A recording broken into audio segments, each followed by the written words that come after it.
que tu as mis dans son cœur. À toi seul soit la louange, l'adoration, au nom de Jésus. Amen. Amen. Amen. Merci beaucoup, Dieudonné. Merci. Quel plaisir d'être ici avec vous ce matin. Merci beaucoup pour me recevoir. Voilà, je ne sais pas si vous entendez assez souvent un accent brésilien par là. Vous savez, les Brésiliens ils vont être de plus en plus ici en Suisse. Je vais vous expliquer pourquoi. Là, dans les siècles 17, 18, il y avait beaucoup d'Européens qui sont partis pour nous amener de l'Évangile, nous apporter l'Évangile là-bas, n'est-ce pas? La même chose en Afrique. Mais on voit, d'une façon vraiment triste, avec tristesse, qu'il y a un refroidissement de l'Évangile en Europe. Les églises qui ont été éclatantes avant, aujourd'hui, diminuent de plus en plus. Ouais. Je crois que la grande majorité ici entre nous, nous sommes des étrangers, n'est-ce pas? Je ne me trompe pas. Ouais, c'est vrai. Et donc, il y a ces phénomènes qui, en fait, je trouve que c'est très simple la réponse. La réponse, c'est la zone de confort. C'est la zone de confort. Parce que je prêchais à quelqu'un une fois, un collègue de travail. Bon, j'ai vécu en période, je vous explique vite fait, de fin 95 oui, dans les années 90, j'ai vécu 3 ans en Suisse. Je travaillais à l'époque pour un port-export de pétrole à Genève. Et mon collègue de travail, quand on faisait la covoiturage, je commence à lui prêcher l'Évangile. Un jour, elle ne pouvait plus. Elle dit, arrête, Baya. Je t'apprécie beaucoup. Je crois que tu es un gars super. Vraiment, je t'apprécie beaucoup. Mais garde ton Jésus pour ton peuple. Il a dit comme ça. Il a dit, mon Dieu, c'est mon travail. C'est mon travail qui me donne cette belle voiture, mon appartement, mes vacances aux îles Canaries. Carrément, il a été comme ça, m'a dit. Mais c'est intéressant qu'en fin de vie, plusieurs retournent. Et il y a un travail qui se fait. Parce que ce même gars, sa femme a tombé malade, vraiment gravement malade. Et là, il n'a pas dit « prie pour ma femme », mais il a dit « pense bien à ma femme ». Voilà. Et je travaille à 40% à Gex, je suis pasteur à 40%, et 60% je suis aumônier dans les établissements médico-sociaux, les EMS. Je travaille dans 7 EMS. Et là, on va, fin de vie, comme ces gens se rappellent de Dieu. C'est vraiment. Mais voilà. Et aujourd'hui, on voit en sens contraire. Il y a les Brésiliens qui viennent prêcher entre nous, ici, en Europe. Entre nous, parce que je suis brésilien-suisse. J'ai les 2 nationalités. Le pasteur de Cèdre, c'est un Brésilien, n'est-ce pas? Et on voit partout, il y a des Brésiliens qui poussent comme des champions. Vraiment. Je suis même qu'il y a une Brésilienne ici parmi nous, n'est-ce pas? Je ne sais pas si elle est là aujourd'hui. Mais aussi, des lusophones, nous avons. N'est-ce pas? Fala portugais, n'est-ce pas? Il était même demandé si je pouvais prêcher en portugais aujourd'hui, mais ça va être compliqué. Donc, on va rester avec mon français comme il vient. C'est pas évident, cette langue de Molière, c'est pas évident. Ah non, c'est une langue assez compliquée. Mais voilà, le Seigneur nous a amenés ici, et voilà. Oui, pour 25 ans, j'étais missionnaire dans l'Amazonie brésilienne. Je travaillais parmi les Indiens. Ça a été un appel que Dieu m'avait mis dans mon cœur quand j'avais 14 ans. Et à 21 ans, je travaillais dans une banque à São Paulo. J'étais bien, je n'avais jamais gagné autant d'argent dans ma vie. Mais c'est là que le Seigneur m'a montré écoute, tu as un appel. Tu as un appel. Il y a 21 ans, je prends un bus, presque 3 jours de voyage, carrément. Le Brésil, il est grand. Hein? On fait 5105 km de sud au nord. Donc, c'est assez grand comme pays.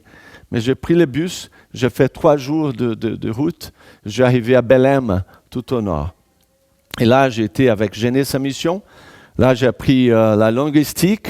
Je fais l'école du disciple, la linguistique aussi. Je fais l'école d'entraînement pour les peuples indiens. Et c'était magnifique. Mais Dieu, il connaît bien au fond de nos cœurs, il nous regarde là-dedans. Il sait exactement ce que nous avons vraiment, les désirs cachés qui peut-être tu ne parles même pas à un ami de ces désirs cachés. Mais Dieu, comme il connaît nos cœurs, les grands désirs de ma vie depuis petit, c'était d'être pilote d'avion. Mais je ne pouvais pas. Je suis né dans une famille très, très pauvre. J'ai connu la famine, carrément. J'ai connu la famine. Et d'ailleurs, ça a été à cause de tout ça qu'on est devenu chrétien. On a connu le Seigneur. Merci Seigneur pour la famine aussi. Ouais, il connaît le monde. Il permet des choses comme ça. C'est pour travailler nos cœurs. Bon, enfin, j'ai m'engagé dans la mission. Je suis allé à Belém. J'ai travaillé pour 3 ans dans une tribu d'Indiens. Là, j'ai reçu un appel, une invitation de Mercy Ships, les bateaux de miséricorde, qui d'ailleurs, la base de base, ça a été ici à Lausanne, n'est-ce pas? Et oui, c'était même intéressant qu'une fois, je suis venu visiter. Ça a été dans un palais qui appartenait au... C'est juste assez proche d'ici. Oui, je suis un peu perdu, je ne connais pas tellement Lausanne. Mais je me rappelle bien qu'un jour, je viens et il y a quelqu'un qui dit « Mais c'est lui !» Et je dis « Mais c'est quoi? Qu'est-ce qui se passe ?» Il y a 2 femmes qui me regardent « Mais c'est lui !» Je dis « Mais qu'est-ce que j'ai fait ?» Je dis « Non, regarde dans ces murs-là. » Il y avait une grande photo de moi. C'est quand j'étais en Haïti. J'avais un petit dans mes bras. Quelqu'un a fait une photo. Et cette photo est après partie dans le monde entier.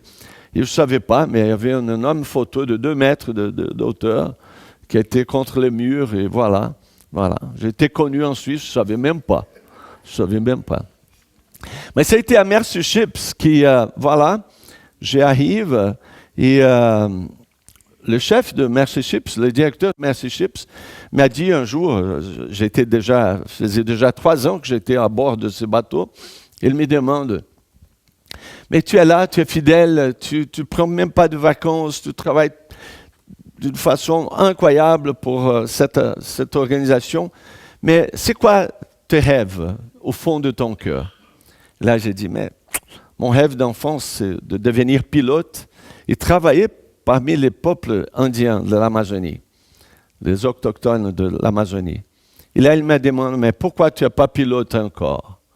Et là, je prends mes poches, je dis, j'ai aucun centime. Ça coûte très cher. Vous savez combien ça coûte, ces trucs.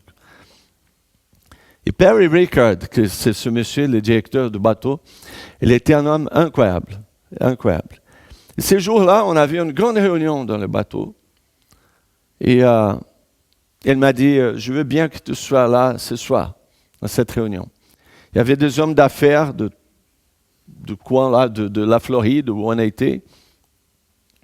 Et là, à la fin de cette présentation du bateau et tout ça, il a dit, mais j'ai une histoire à vous raconter. Et là, il parle de ma vie. Et là, j'étais tout timide au fond, là au fond. Et là, il me demande de venir devant. Il me raconte donc devant tout le monde cette histoire et mon désir de devenir pilote. Et ce soir-là, ils ont récolté les fonds nécessaires pour que je fasse toutes les étapes de pilote. Donc, j'ai servi l'Amazonie pour 25 ans comme pilote d'avion. J'ai fait hélicoptère, j'ai fait mécanicien, j'ai tout fait. Donc, Seigneur connaît ce qu'il y a dans ton cœur. Il connaît tout au fond de ton cœur. Il nous regarde, il voit. Il sait les difficultés que tu es en train de vivre aujourd'hui. Il connaît aussi ce que peut te rendre content et joyeux. Donc, laisse dans ses mains, ta vie. ton vécu. Laisse densément. D'accord? Mes amis, j'ai quelque chose à vous partager. Et c'est une chose qui m'interpelle beaucoup. On voit dans les parcours de vie, je grandis dans l'Église, combien de frères et sœurs qui ont passé par les congrégations et les églises où j'ai vécu, que j'ai connues, et qui ne sont plus là, qui sont partis ailleurs, qui ont se laissé aller par des pensées du monde, ou ont connu même des problèmes dans l'Église. Parce que oui, dans l'Église, il y a aussi des problèmes. Il y a des jalousies, il y a un tas de choses qui peuvent se passer et qui ne sont plus là avec nous. Et l'autre jour, j'ai compté à Gex, juste dans la région où on est là, il y a au moins une vingtaine de personnes qui ne viennent plus à l'église. Voilà, pour ci, pour ça, de tracasses de la vie. Et là, je voulais vous parler de la récompense, de la constance du croyant. Et je vous invite à ouvrir la Bible en Éphésiens 4, 14 et 15. J'utilise la Bible du Semeur. Je ne sais pas si vous avez la même version. Éphésiens 4, 14 et 15. Ils sont très, très efficaces ici, dans cette maison. La maison du Seigneur. Alléluia. Et il utilise même la Bible du Seigneur. Ça, c'est... Wow. Wow. Donc, de cette manière, nous ne serons plus de petits enfants ballottés comme de barques que les vagues et emportés ça et là par le vent de toutes sortes d'enseignements à la merci d'hommes habiles à entraîner les autres dans l'erreur. Mes frères et sœurs, notre vie elle est marquée par l'inconstance du cœur. Certains jours, nous sommes remplis d'espoir et d'autres de mélancolie. Il y a des jours d'encouragement, il y a des jours de découragement inquiétant. Il y a des jours de paix, il y a des jours d'angoisse, des jours de joie et des jours d'amertume, de bons et de mauvais jours. Tous ces hauts et ces bas de notre vie finissent par affecter notre foi, notre croissance spirituelle et la volonté de Dieu pour nous. Face à cette inconstance de la vie, nous sommes confrontés à un Dieu stable, ferme, inébranlable. La Bible présente Dieu comme le soleil du midi, les grandes montagnes de Sion, les solides cèdres du Liban et les hautes murailles de Jérusalem. C.S. Lewis, l'écrivain irlandais, il nous rappelle que le Seigneur n'est pas ébranlé. Ce qui fonde la certitude que nous serons visités par lui dans n'importe quelle situation et que c'est lui qui nous délivre et nous sauve. La Bible nous présente un exemple d'un être humain qui a connu les inconstances de la vie. Cette personne, c'est David. David, il était une icône de l'inconstance, comme peut-être aucun autre personnage biblique. D'une part, il était un guerrier implacable. Et avec la force de Dieu, il a vaincu les géants philistins. D'autre part, il a commis de l'adultère avec Bethsabée. Il a mis à la mort son mari, Uri, l'un de ses fidèles soldats. Il a reconstruit Jérusalem, qui a été appelée la ville de David. Mais il a aussi fait du mal à ses enfants et il a été un père désastreux. Il craignait le Seigneur et il était même appelé l'homme selon le cœur de Dieu. Mais il a échoué en tant que père et dans sa famille. Il avait de l'inceste, de meurtre, de mensonges et même de trahison.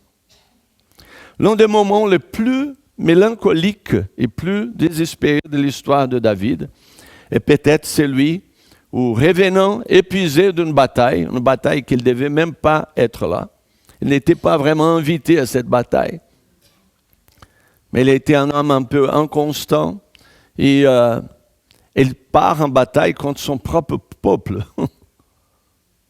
bizarrement. Mais en revenant de cette bataille, il était épuisé, il trouva Ziklag, la ville où il vivait, saccagée et détruite. Les femmes et les enfants avaient été emmenés en captivité. Aigris, ces hommes parlent de l'y lapider. David est déchu, sans consolation ni espoir. Mais une chose inattendue s'y produisait. David reprit courage dans le Seigneur son Dieu.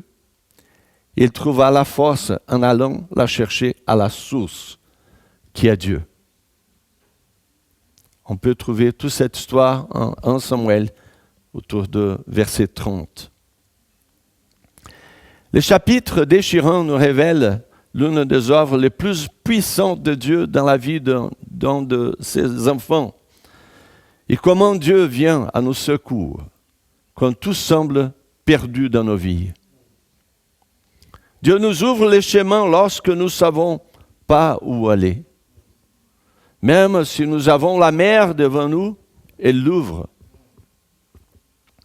Il fait percer le soleil quand nous sommes coincés dans les brouillards de la vie. Il nous donne la persévérance quand nous voulons nous arrêter. Le plus curieux, c'est que ce nouveau courage que David a ressenti venait absolument du Seigneur, car il n'y avait aucun signe d'espoir devant lui. Il est tombé anéanti devant la face du Seigneur et s'est levé revigoré. Plus tard, il va écrire dans les psaumes 23, « L'Éternel est mon berger, je ne manquerai de rien. C'est grâce à lui que je me repose dans des prairies verdoyantes. C'est lui qui me conduit au bord des eaux calmes. Il me revigore. » C'est lui qui, il a pris, il a été à la source. Vous savez, je pense constamment à propos de l'Église de Christ. Et bien sûr que je prie beaucoup pour mes frères et sœurs de Jacques, l'Église que Dieu m'a présentée, qui m'a donné comme lieu de travail aussi et de ministère. Je demande toujours pour que Dieu nous fasse victorieux dans notre démarche dans la foi, que nous soyons inconstants. Et en particulier dans certains domaines de la vie. Par exemple, dans les relations familiales, dans l'appel à servir le royaume de Dieu, dans nos finances et dans nos émotions. Il semble que cette génération devient de plus en plus fragile, n'est-ce pas? C'est pour ça que vous entendez beaucoup le mouvement woke. C'est le truc nouveau maintenant. Hein? Voilà, on crie des gens fragiles aujourd'hui. Pour des petits trucs, on part vers le psychiatre. Hein? Vous savez, au Brésil, ça n'était pas évident à l'école. J'ai connu une femme, un prof, une enseignante, je me rappelle bien son nom, Cécile. Cécile n'était pas facile. Je vous explique. Je ne sais pas pourquoi elle a choisi ce métier, sincèrement. J'ai été grand, j'avais 7 ans, je ne suis pas allé à l'école enfantine, rien du tout. Je suis allé tout droit, je commençais les cours, la primaire, et j'avais 7 ans, j'étais un grand gars, mais je ne savais pas écrire, je ne savais pas rien. Juste que vous sachiez, vous connaissez un peu de ma vie. À 7 ans, j'allais déjà au champ de coton avec mes parents pour travailler. Donc, oui, je devais courir carrément à la maison me laver un peu vite fait parce que j'allais à l'après-midi à l'école. Mettais mon uniforme et j'allais. J'arrive tout content avec un peu de matériel scolaire que mon père m'avait acheté et tout content de commencer mon cours primaire. Et Cécile, elle n'avait pas de patience avec moi. Tous les autres garçons et filles de la classe, voilà, ils ont été beaucoup plus développés que moi. Et moi, je commençais à écrire carrément A, B, ça n'était pas évident. Et elle n'avait pas de patience avec moi. Un jour, elle est venue avec une règle, cette règle de bois qui existait à l'époque, vous vous rappelez ça? Et voilà. Vous savez, je suis grandi dans une région qui n'avait que des Italiens autour de moi. Ce n'est pas pourquoi Dieu nous a mis dans cet endroit. Et quand je prends le soleil, je peux devenir presque comme mon frère Dieudonné. Oui, je prends la couleur très très vite. Donc elle m'appelait carrément Negrito, déjà. Mais Negrito! Et comme je n'arrivais pas à faire le truc, elle prend cette règle et elle me tape contre mon bras, mais tellement fort que le truc est cassé sur mon bras. Vous savez, jamais eu de problème psychologique à propos de Cécile. Jamais. Parce que deuxième année, je trouvais Odette. Et Odette était magnifique. Quand je n'arrivais pas, Odette venait vers moi, elle disait, là elle m'appelait par mon nom, Moissy, écoute, tu es un gars intelligent, tu es capable, fais un peu plus d'efforts, tu verras. Et en fait, c'est Odette que je gardais dans mon cœur. Mais quand j'avais 18 ans, j'ai connu un gars super, Marcos. Et Marcos a dit, est-ce que tu veux manger chez moi? J'ai dit, mais magnifique, Marcos. Hein? On n'avait pas beaucoup de choses à manger à la maison, donc pourquoi pas? Donc je pars avec lui, je m'assieds à la table. Ah, il y a ma mère qui vient tout de suite. Voilà, la porte s'ouvre et c'est Cécile. Mes amis.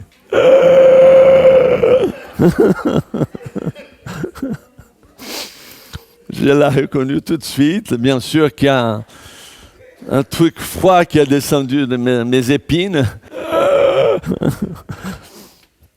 Mais vous savez, jamais vraiment de mal pensé à propos de Cécile, quoi que ce soit. C'était juste dur quand elle a dit « Ah, tu as étudié dans les écoles ici, la ville s'appelle Pirassununga. » C'est bizarre, mais ça veut dire ronflement de poisson. Je suis né non pas né, je grandis à ronflement de poisson.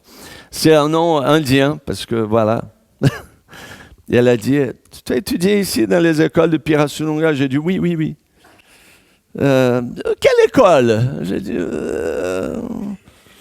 j'étais à telle école. Ah, j'étais prof là-bas. J'ai dit, ah, c'est vrai, ouais. C'est vrai. Maintenant, je me rappelle. Mais, voilà. Mais sincèrement, tout a bien passé. On a mangé. Et j'ai gardé l'amitié avec Marcos pour longtemps. Mais sincèrement, ça ne m'a pas affecté.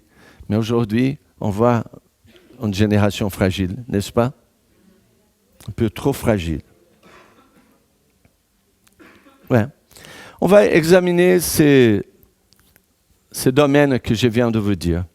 Je parle de la relation familiale. De nos jours, et là, en parlant de ça, Dieudonné me connaît très, très, très bien. D'ailleurs, Dieudonné, la semaine passée, quelqu'un m'a demandé de l'union de réveil, de l'union des églises réveil, m'a demandé, c'est qui le pasteur à qui tu es le plus proche? Tout de suite, j'ai dit, Dieudonné. Vraiment, ça va. J'ai Dieudonné.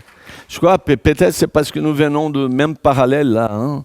L'Afrique au Brésil, Il y a quelque chose en nous que, tout de suite, quand je l'ai connu, si vous me permettez, je tombais amoureux de lui. C'est un frère, un cher frère, je l'aime beaucoup. Beaucoup, beaucoup, beaucoup. Mais il m'y connaît bien, il connaît les tracasses aussi de ma vie et dans mes vies personnelles. Et sincèrement, quand l'Esprit du Seigneur m'a parlé de toucher ces sujets-là, je voulais sauter, de ne pas rentrer dans ce domaine parce que ça me travaille beaucoup mon cœur. Je ne veux pas rentrer dans des détails, mais je veux parler donc les relations familiales. De nos jours, l'hédonisme est peut-être l'élément le plus important qui contribue à l'inconstance conjugale. L'hédonisme dit que nous sommes nés pour nous satisfaire à nous-mêmes, pas à Dieu, pas aux autres, pas à notre conjoint. Ainsi, lorsque l'égoïsme devient le centre incontestable de mes relations, aucune relation durera que tant que je serai heureux et épanoui. Cette attitude ne m'aidera pas beaucoup à supporter les mauvais jours, les difficultés quand elles surgiront. Et elles viennent toujours, n'est-ce pas? Les problèmes, ils sont là. Elles viennent toujours. Bref, c'est une question d'orgueil, d'entêtement, d'égoïsme. En Matthieu 19, 7, 8, les pharisiens ont interrogé Jésus. Pourquoi donc Moïse a-t-il prescrit de donner à la femme une lettre de divorce et de la répudier? Il leur répondit, c'est à cause de la dureté de votre cœur que Moïse vous a permis.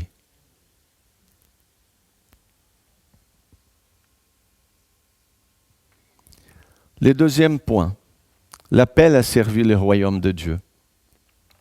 Face à la tribulation, à l'angoisse, à la remise en question et à la critique, ce qui doit nous nourrir dans notre appel à servir, ce n'est pas notre capacité humaine, la qualité de notre oratoire, ni la compagnie ou le conseil d'un collègue, mais c'est Dieu seulement, mes frères et sœurs, pour vous qui vous servez ici à l'Église. C'est de Dieu seulement qui vient cette capacité. La plus grande certitude qu'un homme ou une femme de Dieu a dans son appel est qu'il ou elle a désespérément besoin de Dieu. Qu'il ou elle a besoin d'être constamment dans l'intimité avec Dieu. Parce qu'il faut savoir que c'est lui la seule source dans la vie d'un serviteur ou d'une servante. Si nous perdons cette certitude, nous perdrons le chemin, le but et même l'esprit de servir. Nous serons à la terre sans que personne puisse nous relever. L'autosuffisance ne fonctionne pas au service du royaume de Dieu. L'excès de confiance nous conduit à la chute. Vous savez, quand Dieu donnait m'inviter à venir ici et monter sur cet étage, je viens avec toute ma conviction que si ça ne vient pas de lui et que je cherche dans mon propre cœur quoi vous dire, je serai complètement anéanti. Et c'est ça que ça a été ma prière pendant que Dieu donnait parler ici devant. Seigneur, fais-moi grâce. Viens avec ta grâce sur ma vie. Vous savez, au Brésil, nous avons d'excellents prédicateurs. Excellents. J'ai connu un homme, par exemple, qui pouvait remplir des stades de football. Complètement. Et si on n'arrivait pas, comme à 2 heures en avance, on n'allait pas trouver de place pour s'asseoir. Et tout allait bien. J'ai même lui connu tête à tête. Il était très très proche d'un cher ami à moi. Et on a été dans un barbecue ensemble, et là, j'ai pu lui parler et tout ça. C'était un homme humble, qui tout allait très, très bien. Mais vous savez, des fois, il faut faire attention à son cœur quand on est ici. Parce que facilement, on peut tomber dans l'oubli qui appartient à lui, tout ça, pas à nous. Ça ne vient pas de nous. Et là, ce même monsieur est aujourd'hui complètement anéanti. Complètement. Il est tombé dans des problèmes que vous ne pouvez pas imaginer.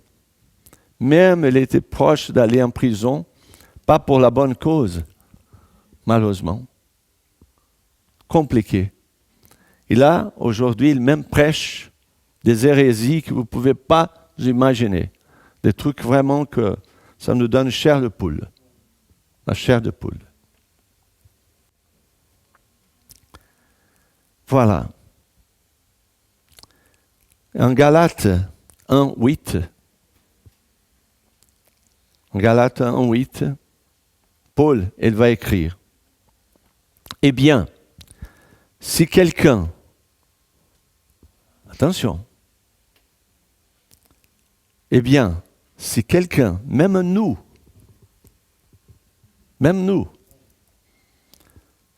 même un ange du ciel, vous annonce un évangile différent de celui que nous vous avons annoncé, qu'il soit maudit, qu'il soit répudié complètement de notre vie.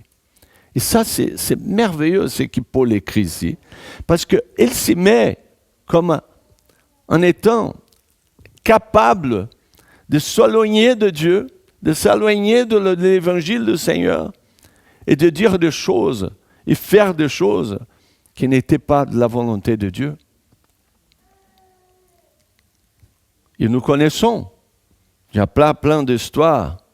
Quand il parle ici, même un ange du ciel, qu'est-ce qui se passait l'année 623 de l'ère chrétienne? Vous vous rappelez? 623, il y a un homme qui a dit qu'un ange est venu du ciel. C'était qui? Voilà. Et aujourd'hui, voyons tout ce qui se passe. Mais plus récent, 1700 et quelques, un autre homme aussi aux États-Unis a dit qu'un ange est venu du ciel. Il a donné de plaques en or. Vous vous rappelez? Qui c'était? Joseph Smith. Et aujourd'hui, il y a les Mormons. OK? Et Paul j'avais écrit déjà aux Galates, peut-être une première lettre qu'il a écrite. Il disait déjà ça. Attention, même si nous, les apôtres, même si un ange du ciel vient, il vous enseigne, voilà, un évangile différent de cela, qu'il soit maudit. Nos finances. Nous honorons le nom de Dieu avec nos finances lorsque nous comprenons que notre cœur ne doit pas être dans l'argent. Car la Bible nous enseigne que nous ne pouvons pas servir Dieu et la richesse. En Luc 16, 13, c'est écrit: aucun serviteur ne peut être en même temps au service de deux maîtres. En effet, au bien, il détestera l'un et aimera l'autre. Au bien, il sera dévoué au premier et méprisera le second. Vous ne pouvez pas servir en même temps Dieu et l'argent. Il n'y a qu'un seul Seigneur dans notre vie. Il est le seul digne de s'asseoir sur le trône de nos cœurs. Nos finances sont les reflets de notre confiance en Dieu, ou de notre manque de confiance en Dieu. Les principes établis dans la Bible est que tout ce que nous possédons vient du Seigneur. Rappelez-vous qu'il a pris son soin de milliers de personnes dans les déserts et qu'ils n'ont jamais manqué de nourriture.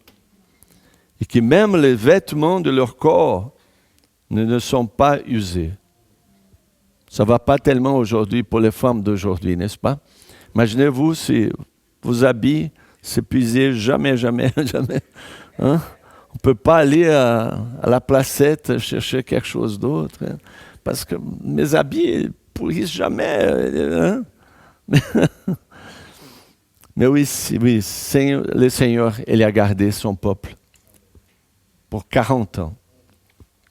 Vous êtes préoccupés pour vos finances? Le psaume 37, 25 nous dit quelque chose de merveilleux. Et c'est intéressant parce que c'est un psaume qui m'accompagne ma vie. Et quand j'étais petit, je pensais à ces vieux monsieur qui parlaient de ça. Et aujourd'hui, c'est moi, un vieux monsieur, qui vous parle. Et c'est David qui nous écrit. Depuis ma jeunesse jusqu'à mon âge avancé, jamais je n'ai vu celui qui est juste être abandonné, ni ses descendants mendier leur pain. Notre Dieu est le Seigneur sur nos finances, mes amis. Amen. Nos émotions. L'anxiété est l'un des éléments les plus corrosifs pour notre âme. Il y a des personnes qui, accaparées par l'anxiété chronique, par l'insatisfaction constante du cœur, se sont devenues sèches, ont perdu leur douceur et ne sourient même plus. Elles attendent toujours que le lendemain soit mieux, que soit meilleur, que quelque chose de nouveau se produise. L'anxiété chronique a fauché de vie, de ministère pastoral et de bonheur. Le psaume 37, 5, du nouveau, le psaume 37, c'est David qui écrit. C'est à l'Éternel que te ferait mettre ta vie tout entière. Aie confiance en lui, et il agira dans ta vie. En Pierre 5, 7, nous connaissons bien. 1 Pierre 5, 7. Et déchargez-vous sur lui de tous vos soucis, car il prend soin de vous. Ces jours-là, mes amis, David était fini, sans famille, sans ville, sans leadership, sans la loyauté de ses amis, sans avenir. Mais sa décision indique une attitude nécessaire à chacun d'entre nous. Obéir à Dieu et reconnaître qu'il est l'unique source fiable. Comme ça, David put s'élever victorieux. Et comme David a fait, vouloir s'élever est une décision personnelle. Ça ne sera pas ton pasteur, un ami ou même un psychologue qui pourra t'élever. C'est une décision personnelle de confier ta vie à la puissance de Dieu. David s'y ressaisit en Dieu. Il s'éleva et avec quelques-uns de ses hommes poursuivent les Amalécites. Il reprit les femmes, les enfants et les boutons. Il reconstruit la ville et il y habite.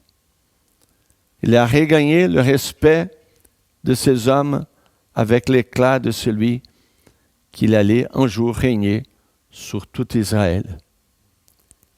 Vous voyez comment il a passé toute sa situation en allant où? À la source. À la source, devant Dieu.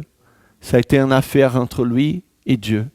Il n'avait plus d'amis, il n'avait plus de famille, il n'avait pas un pasteur à côté de lui. Il était tout seul devant Dieu. Il est allé à la source.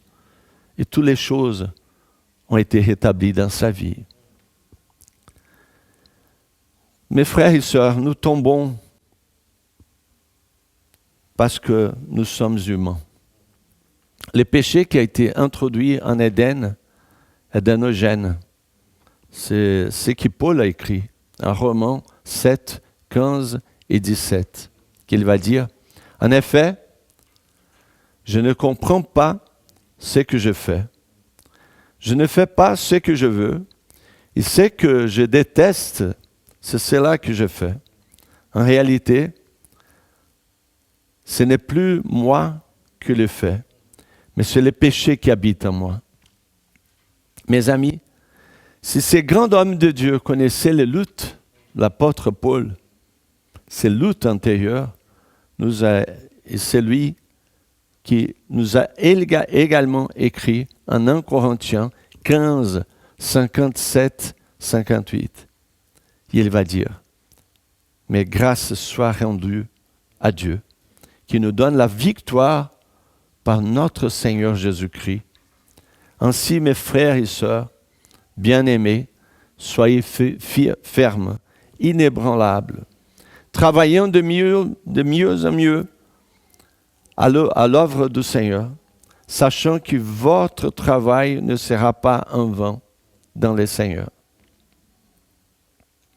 Quelle est donc la cause principale de l'inconstance dans ta vie? C'est un problème familial? C'est ta question financière?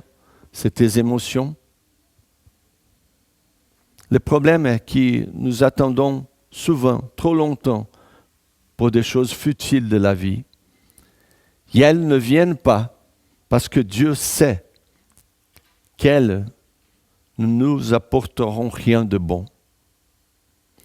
Et c'est précisément pour cela que nous manquons de confiance en Dieu. Le Tout-Puissant et Tout-Suffisant sait ce qui est le meilleur pour nous. En Philippiens 4, 19, 20, il dira, « Et mon Dieu pourvoira à tous vos besoins selon sa richesse avec gloire en Jésus-Christ. À notre Dieu et Père soit la gloire au siècle des siècles. » C'est lui qui pourvoira pour chacun de tes besoins. Et je conclus en disant, mes frères et sœurs, nous vivons de temps difficiles pour la foi. Mais bien-aimés, relevons la tête, souvenons-nous de celui qui nous accompagne à chaque instant de notre vie et qui, si nécessaire, ouvre même les eaux de la mer pour que nous puissions passer à pied sec. Pourquoi donc, peuple de Dieu, notre inconstance? Que Dieu ranime notre cœur en ces jours. Persévérons ensemble. Bientôt nous serons avec lui. Tout passera. Notre rédemption, elle s'approche, mes amis. À lui soit toute la gloire pour les siècles des siècles.